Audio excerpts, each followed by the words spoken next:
story. I love Manny. So Manny was the first one that had those Nike boots, boxing. And they were fly, especially when I first saw him.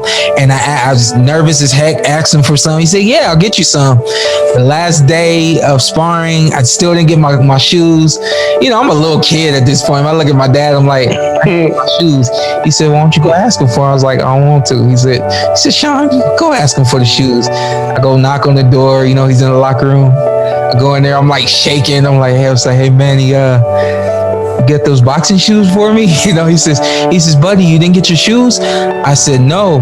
And he starts looking around, looking at people, and then it's like this, all of a sudden it's like this godfather. He says, whispers to somebody, slaps him in the back of the head. Come on, don't put that out there.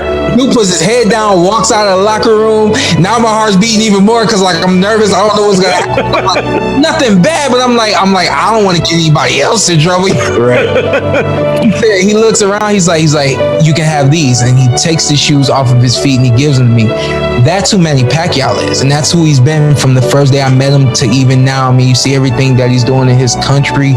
He is just a completely awesome and down to earth dude.